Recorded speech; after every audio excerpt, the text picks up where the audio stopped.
Okay, I wanted to come on and share today a few things with you.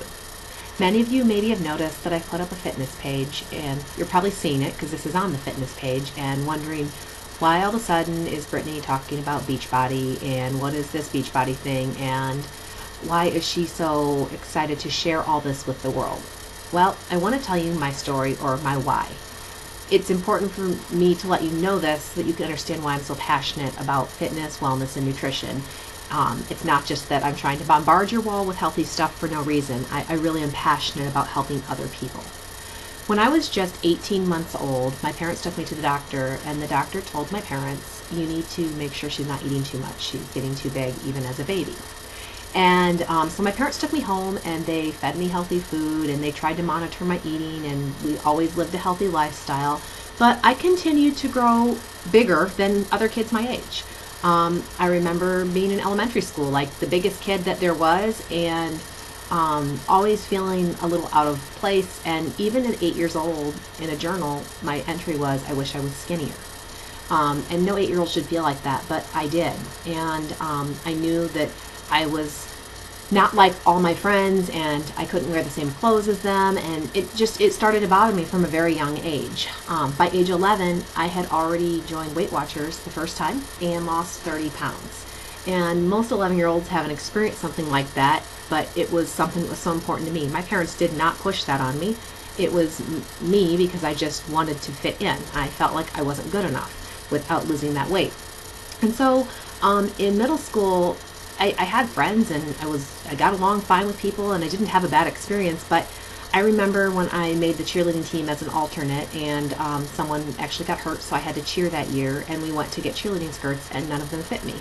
And I remember being just mortified because they had like 1s, 3s, and 5s, and I was not a 1, 3, or 5. I was a 13 in middle school, and they don't make 13s in middle school for cheerleading when I was a kid. They might now, but they didn't then. And I remember my mom made me a skirt so that I could have a cheerleading skirt, but it looked just slightly different than everyone else's, and I was so self-conscious about it, knowing that I wasn't like everyone else. And same thing with basketball. I played basketball, and none of the shorts fit me. And again, my mom made some that looked almost identical, but I knew they weren't, and other people probably noticed, and it was something that it hurt me so much, but I kept it in, and I just kept trying to tell myself, just keep doing the best you can, maybe you can lose more weight. I remember going to gymnastics class for cheerleading because we had to do that, and the coach there at gymnastics said in front of the entire team, you're too fat and heavy, I can't spot you. And I remember going home and crying that day and thinking, will I ever be good enough? Because I'm trying so hard, I'm active, and we eat well, and for some reason my body just didn't respond very well to that, and it just made me feel almost worthless. And no one should feel that way. So for a long time I just dealt with it, and I just tried to not let it bother me, and I'd make jokes about my size so that other people wouldn't talk about it, or if they did, at least I made the joke first.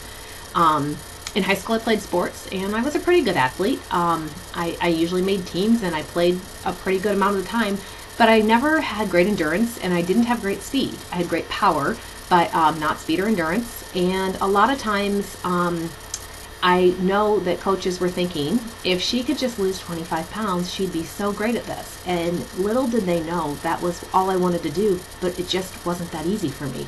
I did go to the gym, I did go to practice, I did eat well, and it just, for some reason, my body just didn't respond well to that.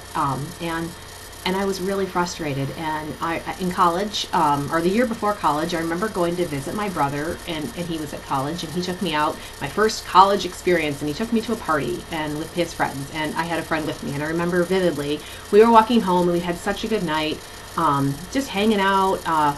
We'd gone, I don't know, someone's house or something, but it just felt so cool that I was hanging out at a college party. And we're walking back, and a guy yells out of his dorm room to my brother, so you like to get with fat girls, huh? In front of all of his friends. And I remember just laughing it off and acting like it was fine, and it wasn't fine. And I get emotional because I know there are other people that go through this. I went home that night, and they all continued to hang out in his dorm room, and I just told them I was tired. But I wasn't tired. I just went to where I was sleeping and cried. Because again, I felt like I just wasn't accepted because I wasn't a certain size or a look. And it just became ingrained in me that if you're not this certain look, you're just not good enough. And I know there are other people out there that feel that way. And I want you to know you are worth it. It does not matter what size you are. Your value comes from inside, and it's who you are. And a lot of times when you start to believe that, that is when change can happen on the outside. See, I didn't believe that on the inside. For years I just kept dieting and yo-yoing and trying programs and plans, but I didn't believe I was really worth it. And I didn't believe I was really valuable because I didn't have a look that everyone thought I should have. So I did end up losing weight after my first year of college. I went on Weight Watchers and did really well. I lost like 50 pounds. Smallest I'd ever been as a teenager or adult. But near the end of the program, I kept eating less and less because I wanted to see the scale go down, and it wouldn't go down again past a certain point without me doing drastic measures. So I would work out for 2 to 3 hours a day, and I would eat less calories. And I didn't realize how unhealthy it had become. It was probably borderline anorexia because I would eat sometimes under 1,000 calories and burn more than 1,000 calories. And in my head, I didn't think it was a problem because I thought, well, you're still big, so you can do this. But I read an article on anorexia and recognized some behaviors and immediately was like, I can't keep doing this. So I stopped the craziness. I actually, before it got too bad, I sort of stopped it and made sure I was eating a healthy amount of calories and working out, like cut my thing from 3 hours down to 90 minutes and realized that was probably healthier. It still had some work to do, but it was definitely healthier. And I gained 15 pounds. And I was, upset again. Here I am again, gaining weight, and I've tried this and I keep trying and trying and trying, and I kind of found a maintenance point that was okay with me, but I would like to be smaller, but I was like trying to accept who I was. And then I fast forward to out of college, and I meet my husband, and he didn't care what size I was. He thought I was great just because he loved me, and that was pretty darn cool because I never really had many boyfriends. That wasn't something I had much of either. So it was like weird to have someone just love me because of me, not trying to make me change who I was. But he got sick with leukemia, and I took care of him. And when I was taking care of him, I totally lost focus on taking care of me. I'll be honest. I ate like Wendy's drive-thru, and Magic Hard Shell on ice cream and I were like best buddies. We were best friends like this. It was not pretty, but it was honest. It was where I was at, and it was what I needed. And I gained 50 pounds, 60 pounds. I don't know. It was a lot of weight. I remember when he started to get better, I got on top of the scale just to see how bad it was, and I looked at the scale, and for me it said 227.5. And that was a number that I just couldn't even wrap my head around for myself because I'd never been that weight. And I remember just sobbing, just standing there and sobbing. And he rushes in the bathroom and says, "What's wrong?" Because I was the strong one when he was sick. I said, "I'm so fat and ugly, and I have nothing left to give." And he's like, "What?" He was just like, "I did this to you." I said, "No, you didn't. I ate it."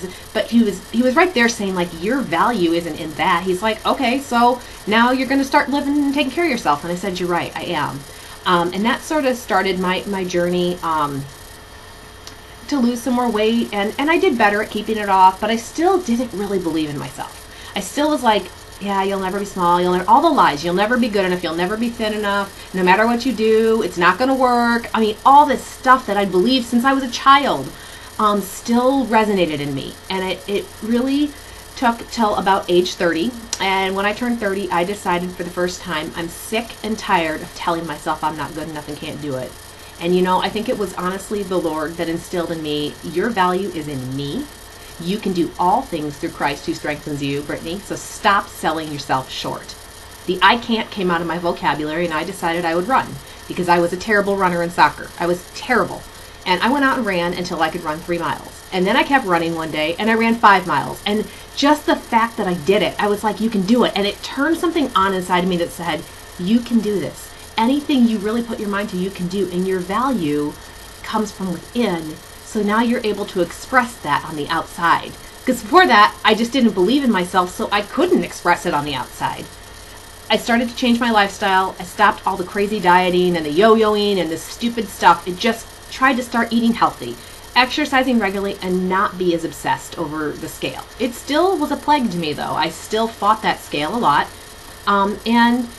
And I really, just in the last 2.5 years, I'm 35 now, did I really start to embrace the body God gave me and embrace being strong and healthy and fit, and that my goal wasn't skinny anymore and I didn't have to compare myself to anybody else. That I was good enough because it's how God made me and who He made me to be. And that was enough for me. And so I decided I love fitness, I love wellness, I really want to help other people who feel this way. and I decided to go to school to become a personal trainer. It was so scary for me because I thought, will anyone train with me? Because maybe they look at me and think, well, she's not that thin, she's not that small, she's had to fight with weight all her life, what will she know about this? And then I thought, or maybe they'll think, you know what, she totally understands what I'm going through.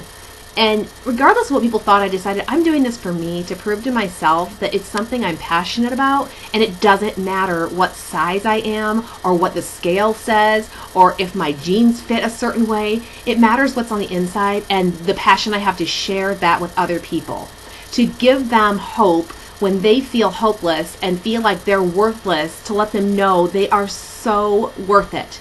That don't ever give up on what's important to you, and don't ever give up on yourself. You have value. You were made for a purpose. I didn't realize my purpose until 2.5 years ago. And I think all the trials I went through with my body and my weight brought me to the purpose to help and be compassionate to other people who are struggling. Because see, it consumed me for so long that I wasn't even able to walk out any purpose because I was consumed with how I looked and what people thought of me. And now it's like I can tell people and encourage people that are going through this and let them know they have a value and a reason for being here, and nothing's too big for them. And I want to cheer you on. If this is you and you need to be cheered on and you need a fitness coach or you need a nutrition and wellness help, I just want to be there for you. Whether it be through Beachbody or just through my fitness page or through a personal message, I don't care. Or my studio where I train. I just want to be there to let you know you're worth it. To let you know that if even you failed 100 times, get up that 101th time and don't give up. You can do it. You are worth it, but the value has to come from inside. You can't fix the outside to make the inside right. You got to let the inside heal first. So that's the first thing in getting well. And so why I joined up with Beachbody as a coach, I mean, since I already do training, so you know, I have an avenue to help people, but I can only help people a few at a time in a class or one-on-one with a training session. And this allows me to reach you in a different way and coach you through maybe a program you can do at home, or, you know, just share with you other things that I've learned. It to me is just one more tool to help with the passion I have in sharing with people. I just want you to know that I am here for you any way I can be. And if you are going through or have gone through something like this and you feel like you don't know where to start, please message me. I will help you any way I can. I would love to hear your story. I would love to share stories with you. I would love to be your cheerleader. So that's why my heart's here. I'm going to show you a few pictures of me when I was bigger so you can see kind of the transformation that I've had just by trusting the process here and sticking to it. This is right before my husband got sick. We went on vacation, so I already had gained some weight. You can see pretty chubby arms there, but you know, that's okay. I was happy. I was in love, right? And then this is after he was sick. You can see my face a little bit bigger. It's hard with this light. Sorry, I'll try to upload these onto the computer. Here I am standing outside. I'll get it in front of the camera. Again, the glare makes it a little bit tough. And then this is when I started my fitness journey back. He joined me and supported me, and he was trying to gain back strength. And there I am up front. You can see I was pretty chubby, but I decided I could take care of me. So, and then this is one more of me in Washington D.C. So I was a little bit. That's when I was bigger and not feeling so great about myself. And then this was just maybe, I don't know, gosh, 7 or 8 years ago on a missions trip to Peru. So. Anyway, I just want you to know that it's a process and it's a journey. It's not a destination. Wellness and nutrition is a lifestyle. It's not a quick fix, and I'm not into quick fix. I'm into helping you be the best you can be. So if you want any encouragement, if you want to talk, please let me know. I'd love to help you. Have a blessed day, and just take care of yourself.